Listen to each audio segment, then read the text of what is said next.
നമ്മളൊക്കെ വാട്സപ്പിൽ ഒരു മെസ്സേജ് അയച്ചു കഴിഞ്ഞിട്ട് റിപ്ലൈ വരുന്നുണ്ടോ എന്ന് ഒരു 3-4 വട്ടം എടുത്ത് നോക്കുന്നവരാണല്ലേ. അങ്ങനെ നോക്കുമ്പോൾ ആ വ്യക്തി ചിലപ്പോൾ ഓൺലൈൻ ഉണ്ടാകാം, അല്ലാന്നുണ്ടെങ്കിൽ അവർ ചിലപ്പോൾ വാട്സപ്പ് സ്റ്റാറ്റസ് അപ്ഡേറ്റ് ചെയ്തിട്ടുണ്ടാകും. ഇതെല്ലാം നമ്മൾ കാണുന്നുണ്ടാകും. പക്ഷേ നമ്മുടെ മെസ്സേജിന് റിപ്ലൈ തരുന്നില്ല. അതാണ് പ്രശ്നം. അങ്ങനെ അതിനൊക്കെ കാരണം എന്താണെന്നറിയോ? നമ്മൾ വിചാരിക്കരുത് അവർ നമ്മളെ അവോയ്ഡ് ചെയ്യുകയാണ് എന്നൊക്കെ. അങ്ങനെ ഒരു കൺക്ലൂഷൻ എത്തുന്നതിന് മുമ്പ് നമുക്ക് നോക്കാം. അവർക്ക് ചിലപ്പോൾ മെൻ്റലി അവർ ചിലപ്പോൾ എന്തെങ്കിലും ടയേർഡായിരിക്കും, അല്ലാന്നുണ്ടെങ്കിൽ അവർക്ക് ചിലപ്പോൾ ടൈം ഉണ്ടാകില്ല, അല്ലാന്നുണ്ടെങ്കിൽ അവർ മനഃപൂർവ്വം നമ്മളെ അവോയ്ഡ് ചെയ്യുന്നതാണ്. അവർക്ക് തോന്നാം ചിലപ്പോൾ നമ്മൾ വലിയ ഇമ്പോർട്ടൻ്റ് ആയിട്ടുള്ള കാര്യമല്ല മെസ്സേജ് അയച്ചിരിക്കുന്നത്, പ്രയോറിറ്റി അപ്പോൾ നമുക്ക് കിട്ടുന്നില്ല. ചിലപ്പോൾ ഇങ്ങനത്തെ കാര്യങ്ങളൊക്കെ ആകാം.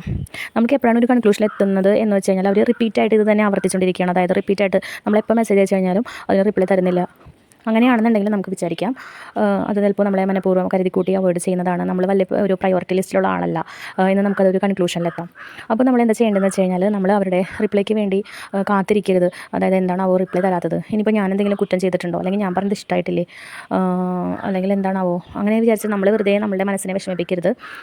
നമ്മൾ ജസ്റ്റ് വിടാം. പിന്നെ നമ്മൾ ഒന്ന് പതുക്കെ എപ്പോഴും ഇതുപോലെ മെസ്സേജിന് റിപ്ലൈ തേടി നമ്മൾ വീണ്ടും ചാറ്റ് ചെയ്തുകൊണ്ടിരിക്കരുത്. നമുക്ക് പതുക്കെ ഒന്ന് സൈലൻ്റ് ആവാം. നമ്മൾ അങ്ങോട്ട് മെസ്സേജ് അയക്കാതെ നോക്കാം.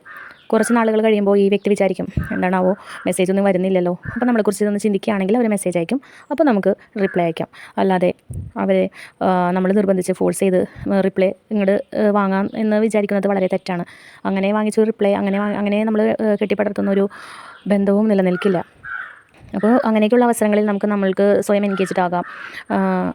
നമുക്ക് നമ്മുടേതായ ലൈഫിൽ നമുക്ക് ഫോക്കസ് ചെയ്യാം. നമുക്ക് എന്തെല്ലാം കാര്യങ്ങൾ ചെയ്ത് തീർക്കാനുണ്ടല്ലേ, അതിലൊക്കെ നമുക്കൊന്ന് എൻഗേജ്ഡ് ആവാം. നമുക്ക് അതിലൊക്കെ കാര്യങ്ങൾ കുറച്ചുകൂടി ഭംഗിയായിട്ട് ചെയ്യാം.